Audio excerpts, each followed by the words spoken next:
Eu tinha apenas 17 anos quando fui colocado para fora de casa como se fosse um estorvo, como se minha presença naquele lar fosse um incômodo que precisava ser eliminado o mais rápido possível. Se inscreva no canal e deixe o gostei, isso me ajuda a continuar trazendo mais histórias como essa. Lembro como se fosse ontem da expressão fria da minha mãe enquanto dizia que eu precisava aprender a me virar sozinho, que já estava na hora de virar homem e enfrentar a vida de frente. E lembro ainda mais claramente da postura do meu pai, encostado na parede da sala, braços cruzados, balançando a cabeça lentamente em aprovação, como se aquela fosse a melhor decisão possível, enquanto meu irmão mais novo, com apenas 14 anos, assistia tudo calado, segurando o controle do videogame como se aquilo não fosse nada demais, como se eu estivesse apenas saindo por algumas horas e logo voltaria, só que eu não voltei, nunca mais voltei, fui embora com uma mochila nas costas, alguns trocados no bolso e uma dor no peito que até hoje não sei descrever. Não sabia para onde ir, não tinha quem me ajudasse. Dormi na rua na primeira noite, sentei numa praça qualquer e chorei feito criança. E no fundo eu ainda era uma criança, apesar de me chamarem de adulto, de homem, de vagabundo, no fundo eu era só um garoto perdido querendo entender o que tinha feito de tão errado para ser tratado daquela maneira pela própria família. Eu tentei por tanto tempo agradar, tentei ser o filho que eles queriam, tirei boas notas, nunca me meti em confusão, sempre fui quieto, respeitoso. Ajudava em casa, trabalhava desde cedo vendendo bala na rua e lavando carro para conseguir comprar minhas próprias coisas, e mesmo assim parecia que nada nunca era suficiente, enquanto meu irmão, o queridinho, o mimado, aquele que nunca precisou levantar um dedo para nada, era tratado como um príncipe. Tudo que ele queria ganhava, se tirava nota baixa, minha mãe culpava os professores, se fazia alguma besteira, meu pai dava risada e dizia que menino é assim mesmo. E eu ficava olhando aquilo com um nó na garganta, tentando entender por que comigo era tudo diferente, por que eu precisava ser tão perfeito para receber um pingo de afeto. E mesmo sendo perfeito, não era o bastante, a verdade é que nunca fui visto como parte daquela família. Eu era o corpo estranho, o erro que ninguém quis assumir, o fardo que precisavam carregar até a maioridade para se livrar, e quando a chance chegou, me descartaram sem hesitar. Os primeiros 4 anos fora de casa foram os piores da minha vida. Eu morei na rua por meses, passei fome, frio, fui humilhado, lombado, tratado como lixo por estranhos e até por gente que eu considerava amiga, e nunca recebi sequer uma ligação da minha mãe perguntando se eu estava vivo. Do meu pai? Muito menos. Meu irmão? Nem pensar, era como se eu nunca tivesse existido, como se tivesse morrido naquele dia em que fechei a porta da frente com os olhos inchados de chorar. Mas mesmo assim eu segui, cada dia era uma batalha. Eu arrumei um emprego numa lanchonete limpando o chão. Depois comecei a entregar panfletos no centro, economizei cada centavo, morei em República, depois dividi um quartinho com um senhor que conheci na igreja, voltei a estudar, fiz supletivo à noite, depois entrei numa faculdade pública, me formei, me especializei, trabalhei dia e noite sem descanso, enquanto via pessoas da minha idade curtindo a juventude, viajando, fazendo festa, eu estava ali, construindo minha base, minha estrutura, meu nome, meu futuro, tudo sozinho, sem apoio, sem abraço, sem ninguém para dizer você consegue. E sabe o que mais dói?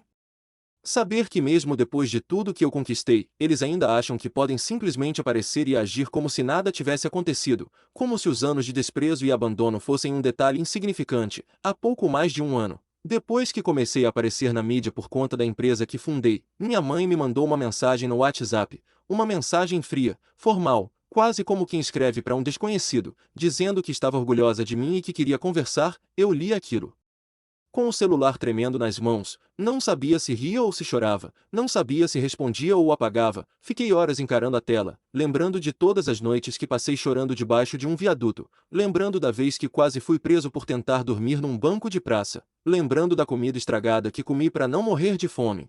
E agora aquela mulher que me deu a luz e depois me largou como se eu fosse um animal abandonado, queria conversar, queria se reaproximar, como se o tempo apagasse tudo, como se o sucesso que conquistei limpasse a culpa que ela carrega, ou fingiu não carregar. E não foi só ela, meu pai também tentou entrar em contato, mandou e-mail, depois ligou para o meu escritório, se dizendo arrependido, dizendo que era coisa do passado. Que família é mais importante que mágoas antigas? Eu ouvi aquilo com os olhos fechados, tentando conter a raiva que subia como fogo no meu peito. Ele teve a chance de ser pai quando eu mais precisei, e escolheu ser juiz. Me condenou sem direito à defesa, e agora quer ser inocente. E meu irmão? Continua morando com eles, tem 28 anos, nunca trabalhou de verdade, vive de mesada, de favores, de conforto, e ainda se acha no direito de me chamar de arrogante por não querer perdoar e seguir em frente. Ele não sabe o que é passar fome, O que é ter medo de dormir por causa do frio? O que é acordar com o estômago doendo de vazio? Ele não sabe o que é ser chutado da própria casa como um cachorro sarnento, e ainda quer me dar lição de moral, quer me dizer que estou me achando só porque agora dirige um carro que ele nunca poderia pagar nem se trabalhasse a vida inteira. Não é sobre vingança, nunca foi, é sobre dignidade. É sobre olhar no espelho e não me trair, é sobre lembrar de onde vim e não fingir que foi fácil. E principalmente, é sobre não permitir que quem me feriu me toque de novo, nem com palavras, nem com lágrimas, nem com pedidos vazios de perdão. Porque perdão não se pede quando convém, se constrói com tempo, com ações, com verdade, e até agora, tudo o que recebi foram ensaios mal feitos de quem só quer uma fatia do que eu construí, mas não moveu um dedo quando eu estava no chão. O mais irônico disso tudo é que, quando me vi sem ninguém, completamente sozinho, foi ali que descobri do que eu era feito. Descobri que a minha força nunca veio deles, que eu nunca precisei da aprovação de ninguém para ser alguém, só que isso não significa que doeu menos. Pelo contrário, a dor de ser ignorado, esquecido, descartado como um lixo, me moldou de uma forma que ninguém nunca vai entender. Não é questão de rancor, é memória, é cicatriz que não some mesmo com o tempo. E hoje, quando entro no meu apartamento de cobertura, com vista para a cidade inteira, com silêncio e paz ao meu redor, às vezes ainda escuto a voz da minha mãe dizendo que eu não era suficiente, que eu nunca iria chegar a lugar nenhum. E depois vejo a assinatura do meu nome estampada em contratos de milhões, em campanhas de impacto, em projetos sociais que ajudam jovens em situação de rua, como eu fui um dia, e me pergunto, será que ela sente vergonha do que disse? Ou só é inveja por estar de fora agora?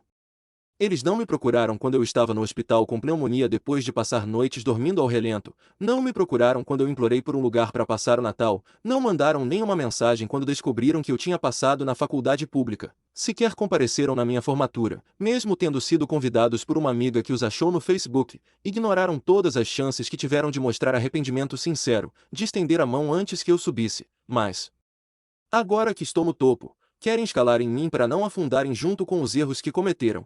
E o pior é que vem com um discurso ensaiado, dizendo que na época estavam confusos, que foi uma fase difícil, que não sabiam lidar comigo, como se eu fosse uma equação complicada, como se eu tivesse que me encaixar no molde de filho que eles queriam para merecer o básico: amor, cuidado, proteção.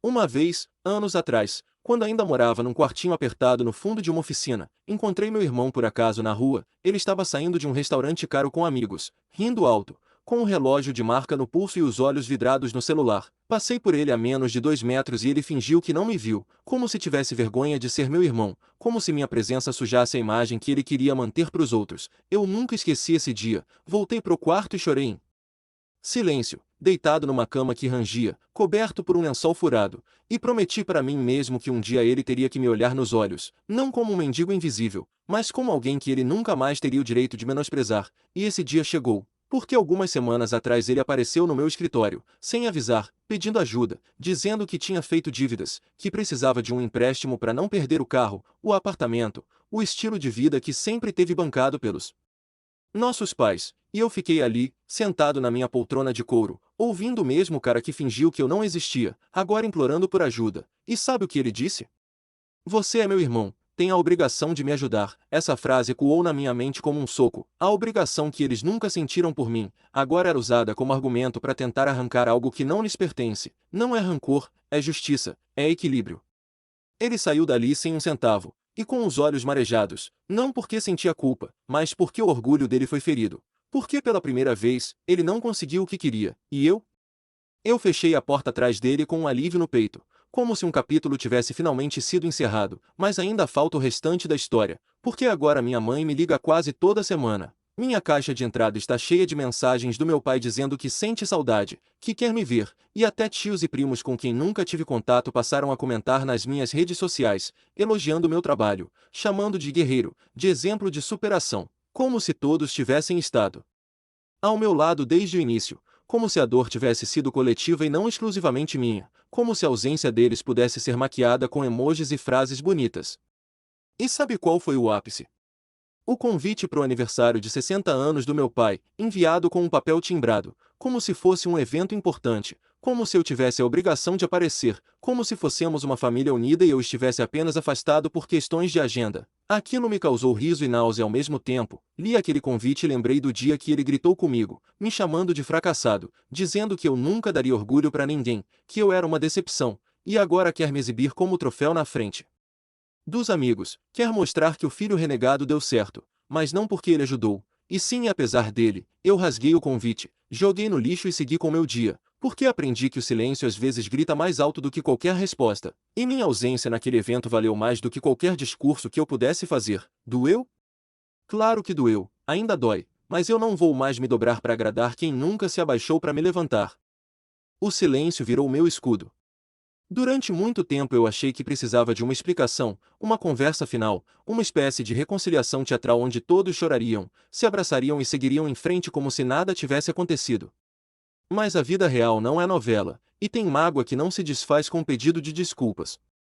A verdade é que eu esperei por anos que minha mãe batesse na minha porta, que meu pai engolisse orgulho e me perguntasse se eu estava bem. Esperei que o meu irmão ao menos mandasse uma mensagem no meu aniversário. Esperei, e nada. A única coisa que eu recebi nesses anos foram silêncios. Um vazio frio que me envolveu e me forçou a amadurecer na marrã. Quando finalmente consegui abrir meu próprio negócio, sozinho, com as economias suadas de um salário mínimo e noites viradas trabalhando em 2 empregos, nenhum parabéns chegou por parte deles. Mas eu não precisava.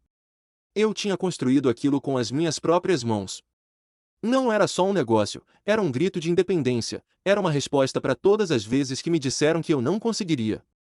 Eu transformei cada lágrima em tijolo, cada humilhação em concreto. E construí meu império emocional e financeiro sem nenhuma ajuda da família que me descartou. Hoje, aos 31 anos, olho para trás e quase não reconheço aquele menino magro e assustado que chorava escondido num quartinho mofado. Mas ele ainda vive em mim, como um lembrete constante de tudo que eu superei. E por isso, quando recebi a visita da minha mãe chorando na porta da minha casa, dizendo que estava arrependida, que queria recomeçar, que era minha mãe e que nada mudaria isso, eu ouvi, mas não senti nada. Nenhum alívio, nenhum consolo. Só um silêncio interno. Eu a deixei falar, chorei junto, não por perdão, mas pela criança dentro de mim que sempre quis ouvir aquelas palavras. Só que era tarde demais. Ela queria recuperar um filho que já não existia. O mais difícil foi lidar com a culpa. Porque quando a gente se afasta de quem nos fez mal, o mundo tenta nos convencer de que estamos sendo cruéis. Mas é sua mãe, dizem. Como se o título de mãe fosse um salvo-conduto para tudo. Ninguém vê o que ela fez. Ninguém esteve comigo quando ela virou o rosto. Quando ela preferiu sustentar meu irmão desempregado e viciado em jogatinas, enquanto eu passava fome, ninguém questionou. Mas agora, querem que eu seja o coração bom. E eu sou. Só que o meu coração, por mais bondoso, também aprendeu a se proteger. Porque perdão não é reconciliação, perdão é libertação. E eu me perdoei por tanto tempo me culpar pela rejeição deles. Eu lembro com detalhes do dia em que fui despejado do meu primeiro aluguel porque atrasei 2 meses. Lembro que pedi ajuda, implorei por um pouco de dinheiro para não dormir na rua. Minha mãe leu a mensagem e respondeu: "Você fez suas escolhas. Agora aguente as consequências." Aquelas palavras se tatuaram na minha alma. Foram elas que me fizeram prometer que nunca mais dependeria de ninguém. E cumpri. Anos depois, com um patrimônio sólido, um apartamento avaliado em mais de 1 milhão, uma empresa reconhecida e funcionários que dependem de mim, eles querem se aproximar. Dizem que a família é tudo, que a gente erra mesmo, que a vida é curta demais para guardar mágoa. Só que quando a vida era curta para mim, ninguém correu para me abraçar. Quando eu pensei em desistir, ninguém me estendeu a mão. E agora querem correr contra o tempo? A verdade é que eles não me querem de volta. Eles querem o conforto, a imagem de estabilidade, a aparência de que somos uma família unida. Mas isso morreu naquele dia em que fecharam a porta e me mandaram sair de casa. Minha mãe diz que meu irmão mudou, que ele está tentando, que ele precisa de um emprego, que seria bom eu colocá-lo na minha empresa. Eu respirei fundo, olhei para ela e disse: "Ele tem 28 anos. Eu tinha 17 quando fui jogado na rua. Ele teve tudo. Eu não devo nada a ele." Ela chorou. Disse que eu estava sendo duro demais. Mas o que ela não entende é que minha dureza é fruto da dureza deles. Eu não escolhi esse caminho. Eles cavaram esse abismo. E agora que ele está profundo demais, querem que eu seja a ponte. Mas eu não sou ponte. Eu sou muralha. Uma que se ergueu depois de anos de abandono, dor e desprezo. Eu construí a minha vida pedra por pedra, e não é agora que vou deixar desmoronar só para que eles se sintam melhor com a própria consciência. O tempo tem uma forma cruel de escancarar as máscaras. Quando eu era o garoto magrelo, com fome, sem esperança, ninguém apareceu. Mas agora que dirijo um carro do ano, moro em condomínio fechado e dou entrevistas como exemplo de superação, todos parecem lembrar de mim com saudade. O mais irônico é que minha mãe, aquela que disse: "Você fez suas escolhas, agora aguente", hoje me liga quase todo domingo perguntando se pode passar para tomar um café e conversar. Eu deixo o celular tocar. Não tenho mais nada a dizer. Meu silêncio é a resposta que eles sempre mereceram. O mais difícil não foi crescer sem apoio, foi perceber que todo o sofrimento que vivi poderia ter sido evitado se eu tivesse recebido um mínimo de amor. Mas não. O preferido era o caçula, o que sempre teve desculpas prontas para os erros, o que nunca foi responsabilizado por nada. Quando foi pego roubando dinheiro da carteira do nosso pai, disseram que era influência dos amigos. Quando engravidou uma menina aos 19 e fugiu da responsabilidade, meu pai disse que era normal, que ele era só um menino. Eu, com 17, fui tratado como adulto por pedir para continuar morando ali enquanto fazia um curso técnico. E fui expulso por isso. Eu me lembro das noites que dormi em rodoviárias, tentando disfarçar o medo com um capuz. Me lembro da vergonha de pedir emprego e ouvir: "Você tem cara de desesperado." E era.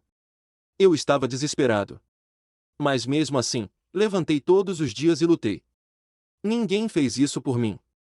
Quando minha empresa começou a crescer, eu não gritava vitória, eu chorava escondido, porque cada conquista me lembrava tudo que eu tive que aguentar calado. Hoje meu irmão vive com eles, desempregado, dependente de álcool, sempre inventando um projeto novo que nunca dá certo. E a culpa ainda cai em mim. Se você fosse mais presente, talvez ele tivesse um bom exemplo. Eu sou o exemplo. O problema é que eles só querem colher o que não plantaram. Eu sou o resultado da dor, da solidão, da necessidade de sobreviver. Eles ainda vivem num mundo onde responsabilidade é palavra proibida. A diferença é que eu cresci. Eles ficaram estagnados.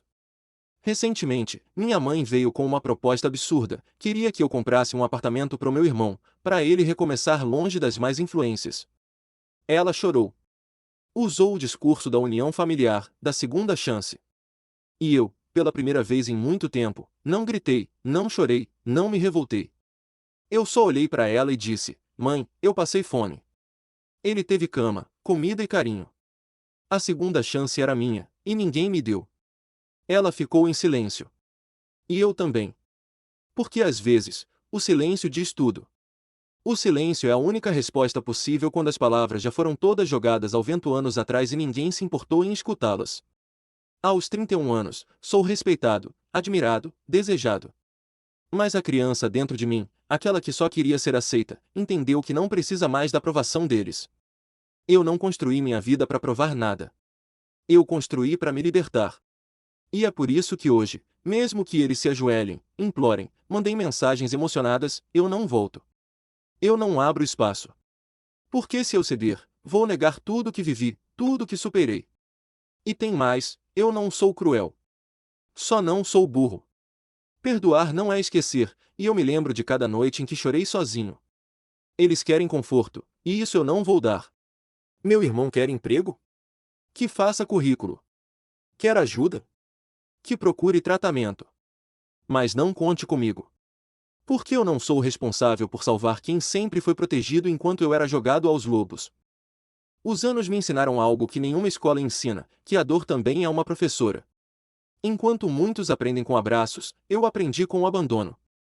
Enquanto uns recebem conselhos, eu fui empurrado contra o mundo com os punhos fechados e o estômago vazio.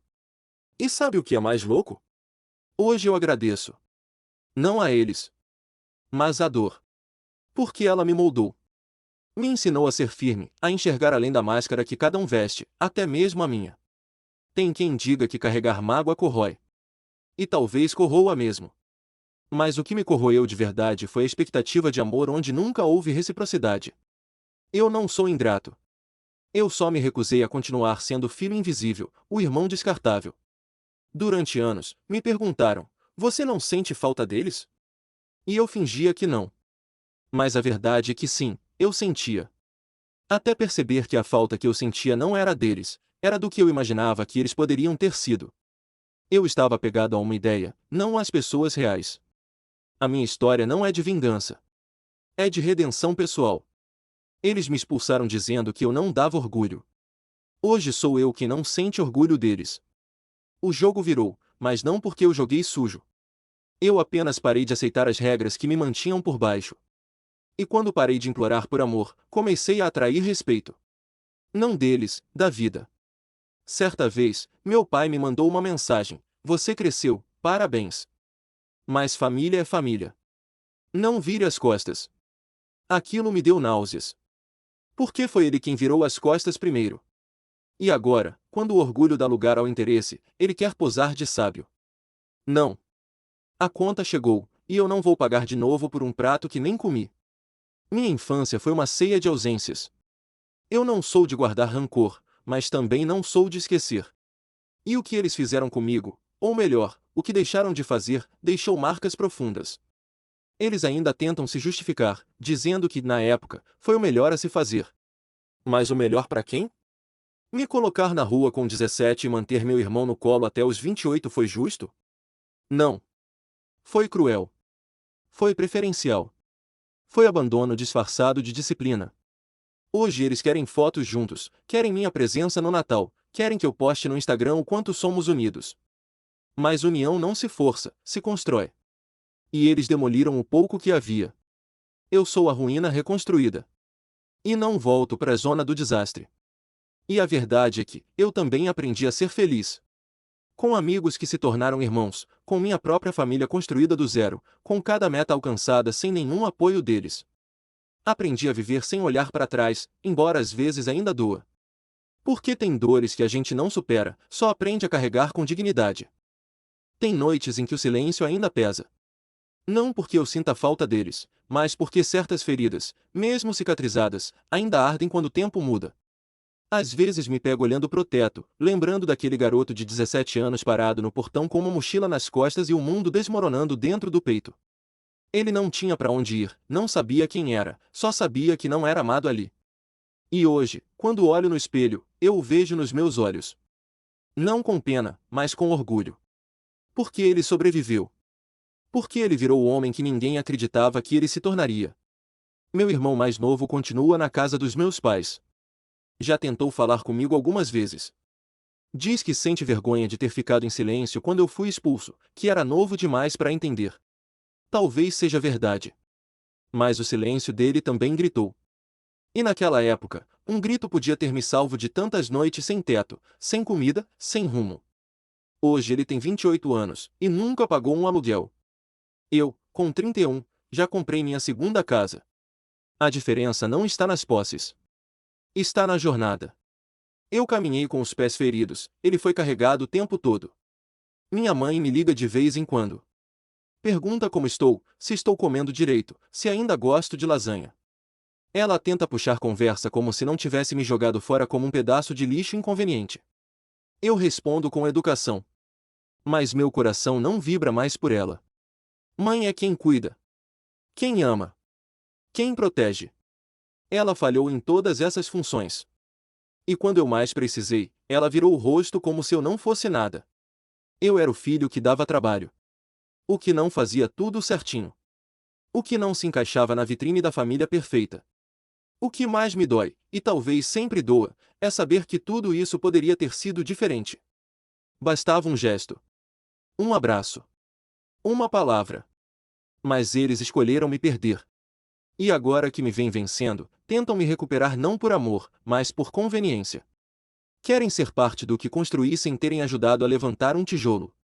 Querem se sentar na mesa farta, mas não conhecem o gosto do arroz com sal e água que comi por meses. Querem o palco, mas nunca estiveram nos bastidores da minha dor. Hoje, quando caminho pelas ruas da cidade onde nasci, as pessoas me cumprimentam com respeito. Dizem que sou exemplo, inspiração. Algumas até comentam: "Você deve ter uma família maravilhosa que te apoiou para chegar onde chegou." Eu sorrio. E minto com os olhos. Porque nem todo mundo está pronto para ouvir a verdade. Que por trás de um homem forte, às vezes não há apoio nenhum, só a dor disfarçada de força. Eu construí tudo o que tenho sem pisar em ninguém. Não precisei me vingar. Só precisei seguir. E seguir doeu mais do que qualquer acerto de contas. Porque para seguir, precisei enterrar sonhos, romper laços, esquecer aniversários e fingir que não doía ver fotos de família onde eu não estava. Eles apagaram minha existência por anos. Agora querem me pintar de volta como se eu fosse a cor que faltava. Mas eu virei quadro próprio. Moldura nova. Paredes minhas. Não sei se um dia vou perdoar. Talvez o tempo faça isso por mim. Mas hoje, olhando para tudo que vivi, uma coisa é certa: eu não devo nada a eles. E tudo que conquistei é mérito meu, das noites sem dormir, dos empregos ruins que aceitei, das vezes em que chorei no banheiro fingindo que estava tudo bem.